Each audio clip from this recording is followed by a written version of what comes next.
नमस्कार, ABP news पर हाजिर हूं मैं रोमाना इसार खान। आगे का एजेंडा देख रहे हैं आप और बुलेटिन की शुरुआत 11 दिन बाद अयोध्या में भव्य दिव्य राम मंदिर में प्राण प्रतिष्ठा होने वाली है। पूरे देश में इसको लेकर जबरदस्त माहौल है और इस मौके पर राजनीति भी जमकर हो रही है। बड़ी खबर अब यह है कि प्राण प्रतिष्ठा के मौके पर कांग्रेस के बड़े नेता जिन्हें न्योता दिया गया था वो शामिल नहीं होंगे। उन्होंने शिरकत करने से इनकार कर दिया है, जिसके बाद कांग्रेस पार्टी में ही अब कलह शुरू हो गई है। पार्टी के नेता ही अपनी पार्टी के नेताओं के फैसले पर सवाल उठा रहे हैं। कांग्रेस के ही नेता है प्रमोद कृष्णम, न्योता ठुकराए जाने को दुर्भाग्यपूर्ण बताया। गुजरात कांग्रेस के बड़े नेता अर्जुन मोढवाडिया, वो कह रहे हैं ऐसे फैसले से पार्टी को दूर रहना चाहिए था। तो राम मंदिर न्योते पर कांग्रेस में घमासान तेज हो गया है। कांग्रेस नेताओं ने ही अपनी पार्टी के फैसले पर सवाल उठा दिए हैं। न्योते को ठुकराना दुर्भाग्यपूर्ण है, प्रमोद कृष्णम की तरफ से यह कहा जा रहा है। ऐसे फैसले से दूर रहना चाहिए था, यह कह रहे हैं अर्जुन मोढवाडिया। इस वक्त की बड़ी खबर आपको बता दें, कांग्रेस पार्टी में सोनिया गांधी, मल्लिकार्जुन खड़गे, अधीर रंजन चौधरी, जिन्हें बाकायदा औपचारिक तौर पर न्योता दिया गया था और कांग्रेस पार्टी की तरफ से अब इस न्योते को नकारने की जब बात सामने आई है तो फिर यह सियासी घमासान खुद पार्टी के भीतर ही छिड़ गया है। कांग्रेस में किसे किसे मिला था निमंत्रण, ये जरा आपको एक बार फिर से बता देते हैं। सोनिया गांधी जो पूर्व अध्यक्ष कांग्रेस पार्टी की, उनको निमंत्रण दिया गया था। मल्लिकार्जुन खड़गे को, कांग्रेस पार्टी के अध्यक्ष को, और लोकसभा में जो कांग्रेस के नेता हैं अधीर रंजन चौधरी को, इन 3 लोगों को जो ट्रस्ट है उसकी तरफ से न्योता दिया गया था। लेकिन कांग्रेस पार्टी ने इस न्योते को नकार दिया है। तो कांग्रेस के भीतर से ही अब आवाजें उठ रही हैं कांग्रेस पार्टी के इस फैसले के खिलाफ, जिसमें अर्जुन मोढवाडिया गुजरात से आते हैं। कांग्रेस के नेता कह रहे हैं भगवान श्री राम आराध्य देव हैं, ये देशवासियों की आस्था और विश्वास का विषय है।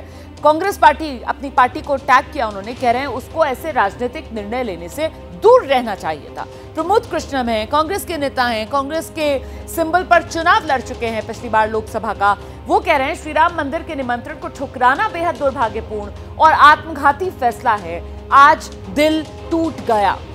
तो देखिए किस तरीके से कांग्रेस पार्टी के ये नेता खुद अपनी पार्टी के फैसले पर ही सवाल उठा रहे हैं, और सवाल इसलिए उठा रहे हैं क्योंकि कांग्रेस पार्टी की तरफ से जो राम मंदिर की प्राण प्रतिष्ठा के मौके पर निमंत्रण मिला था कांग्रेस पार्टी को, उसको नकार दिया गया है। सुनिए जरा। राम मंदिर और भगवान राम सबके हैं। राम मंदिर को भाजपा का समझ लेना दुर्भाग्यपूर्ण है। मुझे पूरा भरोसा है कि कांग्रेस हिंदू विरोधी पार्टी नहीं है, कांग्रेस राम विरोधी नहीं है। ये कुछ लोग हैं जिन्होंने इस तरह का फैसला कराने में भूमिका अदा की है। ये एक बड़ा गंभीर विषय है। निमंत्रण को स्वीकार ना करना ये बहुत दुखद है, ये बहुत पीड़ादायक है, ये बहुत कष्टदायक है। कांग्रेस के नेताओं को राम मंदिर के दर्शन करने, भगवान श्री राम के दर्शन करने जाना चाहिए। पार्टी के नेताओं से आग्रह करता हूं कि इस फैसले पर पुनर्विचार करें। मंदिर मस्जिद जाना ये लोगों का व्यक्तिगत आस्था का इशू है। अगर कोई ये कह रहा है कि अभी वो निर्माणाधीन है, हम जब संपूर्ण हो जाएगा तब जाएंगे, तो ये उसकी आस्था है। इसमें बीजेपी राजनीति क्यों करना चाहती है? और बीजेपी कौन होती है? बीजेपी कौन सी ठेकेदारी दिखाना चाहती है? ये आस्था का विषय है। बीजेपी जो राजनीति कर रही है वो दरअसल घटिया है। लोगों की आस्था को राजनीतिक बनाना, ये बीजेपी की सबसे घटिया राजनीति है। मैं आपको परिचय कराती हूँ। हमारे साथ हमारे सहयोगी जो इस वक्त मौजूद हैं, अभिषेक उपाध्याय सीधे अयोध्या से हमारे साथ जुड़ रहे हैं। दिल्ली से जैनेन्द्र कुमार हमारे साथ मौजूद हैं। आप देख रहे हैं हमारे साथ अयोध्या से ही रविकांत जुड़ गए हैं और साथ ही अजातिका भी इस वक्त अयोध्या से हमारे साथ मौजूद है। लेकिन सबसे पहले मैं आपको अभिषेक उपाध्याय के पास लेकर चलूंगी और जरा अभिषेक से समझते हैं इस बात को कि ये जो ठुकरा दिया है कांग्रेस पार्टी ने निमंत्रण, मतलब सीधे सीधे दे दिया है कांग्रेस पार्टी ने सियासी तौर पर कलह को आमंत्रण। अभिषेक। और रोमाना, ये भीतर की कलह को आमंत्रण है, कलह भी बाहर की नहीं है। कल मेरी देखिए अर्जुन भाई से बात हुई है, गुजरात में रहा हूं और उनको अच्छे से जानता हूं। वो भी यही बात कह रहे थे कि ये तो जन भावना के खिलाफ काम कर रहे हैं। और तो गुजरात है, मैं इसमें यूपी में अयोध्या में हूं, यहाँ के यूपी कांग्रेस के नेताओं से आप बात कीजिए, ऑफ रिकॉर्ड वो कह रहे हैं कि ये तो आत्मघाती कदम हो गया, हम क्या मुंह लेकर के चुनाव में जाएंगे।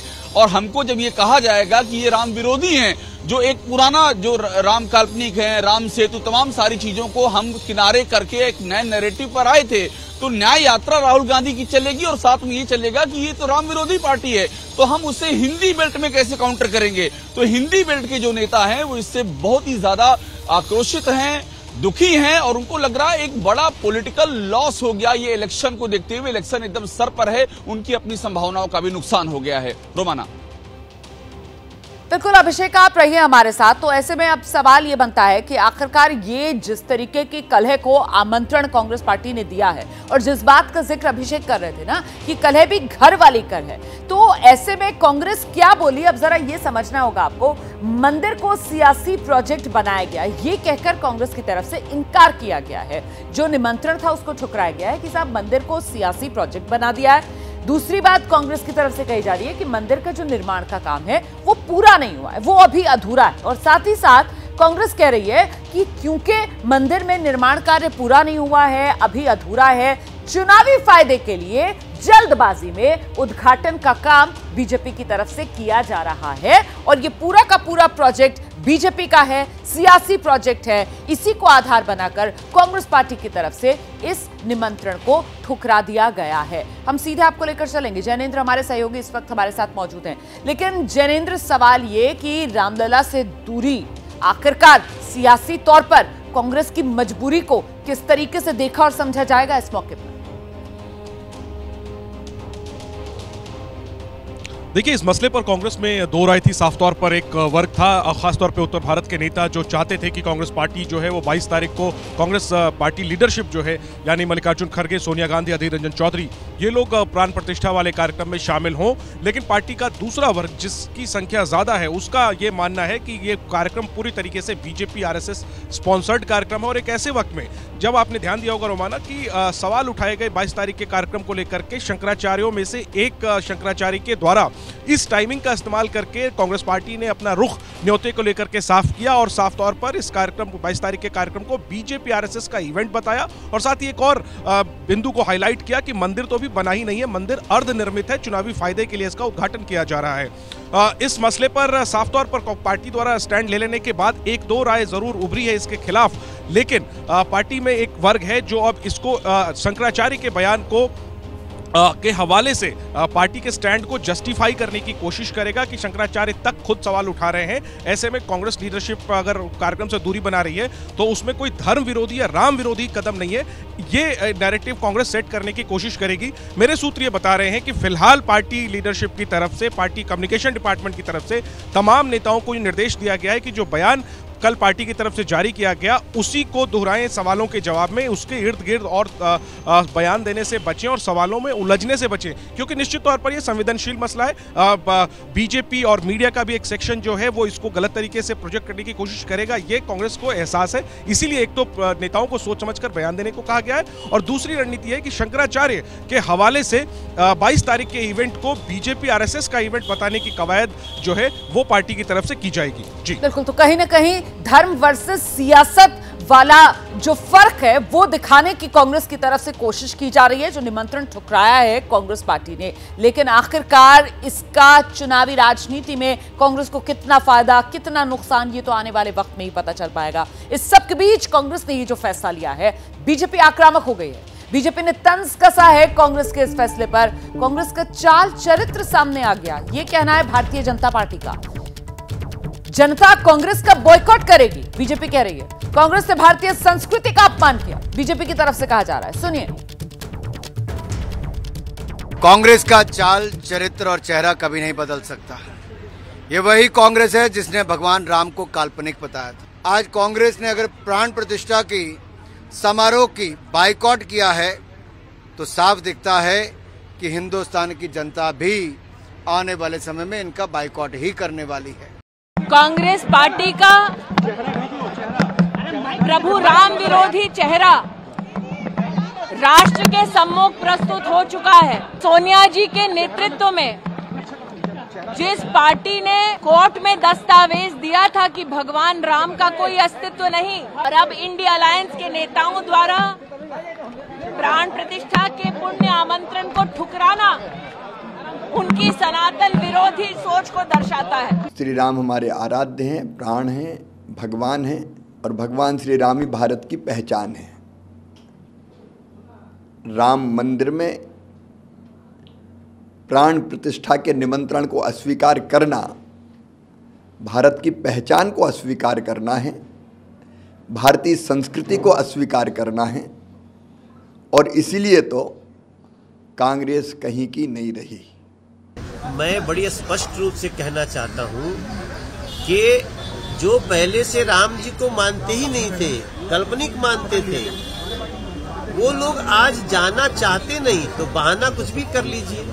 ये कार्यक्रम न्यास का है। न्यास ने प्रधानमंत्री जी को न्योता दिया है उनका शुभारंभ करने के लिए, और इस देश के लोकतांत्रिक रूप से चुने गए प्रधानमंत्री जी के हाथों ही इसका भव्य शुभारंभ होना भी चाहिए था। अब बाकी जिसको इस आत्मग्लानि भाव में जलना है, जल के पड़ जाए, ओकरे खातिर हम क्या कर सकते।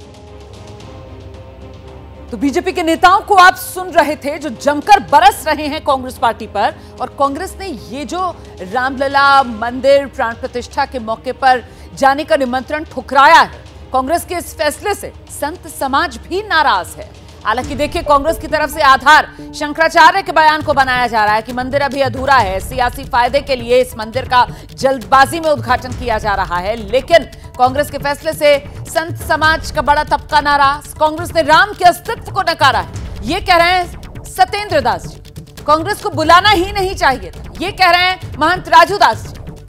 कांग्रेस राम विरोधी पार्टी है, आचार्य परमहंस की तरफ से ये कहा जा रहा है। तो अयोध्या में हनुमानगढ़ी के महंत राजूदास ने एबीपी न्यूज से इसी बात को लेकर खास बातचीत भी की है, सुनिए जरा। हनुमानगढ़ी के महंत राजूदास जी हमारे साथ हैं। ताजा खबर ये आई है कि सोनिया गांधी, मल्लिकार्जुन खड़गे, अधीर रंजन चौधरी, इन लोगों ने न्योता ठुकरा दिया, ये कहते हुए बीजेपी आरएसएस का इवेंट है। ये आप हनुमानगढ़ी के महंत हैं, यहाँ की साधु परंपरा को आप जानते हैं, क्या प्रतिक्रिया है? दुर्भाग्य की बात है, जिस प्रकार से शुरू में हम लोगों ने इस चीज का विरोध किया था, ट्रस्ट के लोगों से निवेदन किया था, ऐसे लोगों को बुलाने की कोई जरूरत नहीं है जो रामद्रोही हैं, जिन्होंने राम भक्तों की सीना गोली में छल्ली किया। रामद्रोही कह रहे हैं आप इन लोगों को? इसलिए रामद्रोही कह रहे हैं कि आप प्रत्यक्ष उदाहरण देख लीजिए ना, तत्काल के उदाहरण देख लीजिए। क्या ये बीजेपी का इवेंट है? क्या वहाँ बीजेपी की कोई लोग निमंत्रण देने गया था? क्या बीजेपी कोई उसमें लोग हैं? क्या विषय ये है कि पारब्रह्म परमात्मा भगवान श्री राम के मंदिर इतने वर्षों के संघर्ष के बाद बन रहा है, कोर्ट के आदेशानुसार बन रहा है। अब जिस प्रकार से इसमें राजनीतिक जामा पहना कर ये रोड उल्लू सीधा कर रहे हैं, ये अच्छी बात नहीं। तो न्योता देना क्या भूल थी क्या ट्रस्ट की जो न्योता दिया गया? नहीं, ट्रस्ट के लोग साधु है ना। सनातन सिखाता धर्म की जय हो, अधर्म का नाश हो, प्राणियों में सद्भाव हो, विश्व का कल्याण हो, वसुदेव कुटुंबकम का भाव, और वसुदेव कुटुंबकम के साथ कार्य और काम करते हैं। हमारा भाव है सर्वे भवन्तु सुखिनः सर्वे सन्तु निरामया के साथ हम कार्य और काम करते हैं। हम कभी किसी का तिरस्कार नहीं करते, सदैव सम्मान करते हैं। हो सकता है कि इस इवेंट के बाद ये लोग दर्शन करने आए, जब प्राण प्रतिष्ठा हो जाए उसके बाद दर्शन करने? नहीं, कोई बात नहीं, लेकिन आपने निमंत्रण ठुकराया कैसे? पहले तो आपने क्या कहा कि अगर मुझको निमंत्रण मिलेगा तो मैं आऊंगा, हमको कोई निमंत्रण ही नहीं दे रहा है। तब इन लोगों ने सुधार किया, इन लोगों ने निमंत्रण दिया था, आपने कहा कि बीजेपी का इवेंट है। तो देखिए, कांग्रेस प्राण प्रतिष्ठा से दूर और राजनीति भरपूर, इस सबसे अलग अयोध्या नगरी, अयोध्या धाम, प्रभु राम की नगरी, जहां 11 दिन बाद दिव्य भव्य राम मंदिर प्राण प्रतिष्ठा होनी है, वहीं आपको लेकर चलेंगे हमारे सहयोगी रविकांत मौजूद हैं, और जरा जानते हैं रविकांत से कि 11 दिन बाकी रह गए 22 जनवरी की तारीख आने में। ऐसे में तैयारियां किस तरीके की आप देख रहे हैं अयोध्या नगरी में आज? रोमाना, तैयारियां लगभग पूरी हैं, लेकिन बावजूद मेंटेनेंस जो है वो लगातार चलता रहता है। और अयोध्या में जहां भी हम जा रहे हैं वहां पर कुछ न कुछ होता हुआ दिख रहा है। संत लोगों से मिल रहे हैं, आह्लादित हैं संत लोग। एक संत हमारे साथ मौजूद हैं, किस तरीके से देख रहे हैं बदली हुई अयोध्या नगरी को? वंदे महापुरुषते चरणारविंदम। आज के 10 वर्षों के पूर्व जो अयोध्या थी, उस अयोध्या में और आज के अयोध्या जी में बहुत अंतर है। हम लोग जब प्रवचनों के माध्यम से देश विदेश में जा कर के कोई भजन गाते थे, कि त्रिभुवन विदित अवध जेके नौआ, त्रिभुवन विदित अवध जेके नौआ, बड़ा नीक लागे राघव जी के गौआ, बड़ा नीक लागे। तो जब वाणी के द्वारा हम लोग कुछ व्यक्त करते थे तो अतिशयोक्ति लगता था, ऐसा लगता था कि जो हम प्रवचनों में कह रहे हैं क्या हमारी अयोध्या ऐसी है? उपेक्षित अयोध्या, चारों तरफ जल ही जल, गंदगी से भरा हुआ। राम की पैड़ी पर जहां हम आज आप खड़े हैं, इतनी सुरम्यता नहीं थी, इतनी मनोहारिणी जो छटा प्रवाहित हो रही है, सरजू जी की अवरल धवल धारा जो प्रवाहित हो रही है, ये चीज़ नहीं दिखाई पड़ता था। और आज आप देखिए तो चारों तरफ आनंद ही आनंद है। और सत्य कहा जाए तो साधु समाज में ही नहीं, यहाँ तक कि जितने भी सनातन को मानने वाले सनातनीय हैं, सब में एक आनंद का अनुभूति हो रहा है। इस तरीके का जो भाव है वो जितने भी हम संतों से मिलते हैं उन सब के मन में देखने को मिल रहा है। रोमाना बिल्कुल, बड़ी अच्छी बात कह रहे थे आपके साथ जो संत महात्मा मौजूद हैं कि राघव के गांव में पहुंचकर बहुत अच्छा लगता है। और इस वक्त कितना अच्छा लगता है ये तस्वीरें जातिका दिखाएंगी, क्योंकि जहां पर वो मौजूद हैं उनके पीछे अभी से मुझे लगता है भक्त मौजूद हैं, वहां पर श्रद्धालु मौजूद हैं। और रौनक अयोध्या नगरी की आज कैसी है दिखाइए जरा जल्दी से जातिका। बिल्कुल रोमाना, दर्शकों को जितनी उत्सुकता है उतनी खूबसूरत तस्वीर इस उत्सुकता को शांत करने के लिए मैं दिखाने जा रही हूँ। जिसका जितना हो पा रहा है, जिससे जितना बल पड़ता है, वो छोटा गिफ्ट हो बड़ा गिफ्ट हो वो दे रहे हैं। लेकिन इस वक्त सबसे बड़ा गिफ्ट अयोध्या आ गया है। ये 108 फीट लंबी, 3.5 फुट चौड़ी और 3600 किलो से ज़्यादा वजनी अगरबत्ती आप देख रहे हैं। ये एक्सक्लूसिव विजुअल्स हम आपको दिखा रहे हैं। अयोध्या पहुंच गई है अगरबत्ती। गुजरात से होते हुए जय सिया राम, जय श्री राम के नारों के बीच स्वागत किया जा रहा है। फूलों की पंखुड़ियों से इसका स्वागत किया गया है। रात से ही जो भक्त हैं वो माथा छू रहे हैं, वो हाथ से अपने माथे पर अगरबत्ती से आशीर्वाद ले रहे हैं। और लगातार जय श्री राम के नारे यहाँ पर हमें गूंजते हुए सुनाई दे रहे हैं, दिखाई दे रहे हैं। और कितनी सावधानी से इस अगरबत्ती को लाया गया है रोमाना, वो भी एक झलक देखना बड़ा ज़रूरी होगा, क्योंकि ये जो ट्रेलर है ये 135 फीट लंबा है। ऐसे में इसको मोड़ना, इसको डाइवर्ट करना बेहद मुश्किल है। इसमें 5 लोग सवार होकर जो पंडित समाज के हैं, तो बड़ी बढ़िया तस्वीर आपने दिखाई है। ये कई किलो वजनी अगरबत्ती जो है वो भी अयोध्या नगरी पहुंच गई है। अयोध्या में प्राण प्रतिष्ठा से पहले सुरक्षा के तगड़े इंतजाम किए जा रहे हैं। 1500 सीसीटीवी कैमरे से पूरे शहर की निगरानी की जा रही है। बाकायदा इंटीग्रेटेड कंट्रोल रूम्स बनाए गए हैं। शहर में शहर में एंटी ड्रोन सिस्टम्स की तैनाती की गई है और बाकायदा 10,500 से ज्यादा जगहों पर चेहरा पहचानने का सिस्टम भी लगाया गया है। एनडीआरएफ की टीम, एसडीआरएफ की टीम पेट्रोलिंग के काम में जुटी है। नाव से भी पेट्रोलिंग की जा रही है और जिनको न्योता है सिर्फ वो लोग ही 20 से 22 जनवरी को अयोध्या में एंट्री कर पाएंगे। अन्य किसी को अयोध्या में आने की इजाजत नहीं होगी। हम सीधे आपको लेकर चलेंगे, मेरे साथ मेरे सहयोगी संजय त्रिपाठी इस वक्त मौजूद हैं। जरा जानते हैं संजय त्रिपाठी से और क्या खास इंतजाम किए गए हैं ताकि अयोध्या में सुरक्षा चाक चौबंद बनी रहे। संजय, देखिए रोमाना, 3 जगहों से अयोध्या में प्रवेश संभव है। पहला सड़क मार्ग, दूसरा जल मार्ग और तीसरा वायु मार्ग। और इन तीनों को ही बेहद पुख्ता किया जा रहा है। सुरक्षा के लिहाज से क्योंकि सुरक्षा बड़ा विषय है, एक बहुत बड़ा आयोजन होने जा रहा है 22 जनवरी को, उसको लेकर के बहुत ही व्यापक इंतजाम किए गए हैं। सबसे पहले मैं सड़क मार्ग की बात करूं तो 20 से 22 जनवरी तक अयोध्या में केवल उन्हीं लोगों को प्रवेश मिलेगा जिनके पास श्री राम जन्मभूमि तीर्थ क्षेत्र ट्रस्ट की ओर से न्योता दिया गया। इसके अतिरिक्त किसी को भी अयोध्या में आने नहीं दिया जाएगा। जो लोग वहाँ रह रहे हैं उनका भी प्रॉपर वेरिफिकेशन किया जाएगा। साथ ही साथ उनके घर अगर कोई गेस्ट आए हुए हैं तो उनका भी वेरिफिकेशन किया जाएगा। इसके अलावा आर्टिफिशियल इंटेलिजेंस का पहली बार सुरक्षा के लिहाज से अयोध्या में पायलट प्रोजेक्ट चलाया जा रहा है। इसके तहत कई जगह पर, कई हजार जगह पर ऐसी मशीनें लगाई जाएंगी, ऐसे कैमरे लगाए जाएंगे जिनसे लोगों की पहचान की जा सके, संदिग्धों की पहचान की जा सके। तो ये एक बहुत महत्वपूर्ण कार्यक्रम अयोध्या में शुरू किया जा रहा है। इसके अलावा जो जल मार्ग है, सरयू किनारे एसडीआरएफ एनडीआरएफ की तैनाती होगी, उनको बहुत सुरक्षा के जो लिहाज से बहुत ही संपन्न किया जाएगा, उपकरण दिए जाएंगे। साथ ही साथ जो वायु मार्ग है, एयरपोर्ट की सुरक्षा भी विशेष तौर पर बहुत शुक्रिया आपका संजय, इस तमाम जानकारी के लिए। तो अयोध्या धाम सुरक्षा के तगड़े इंतजाम।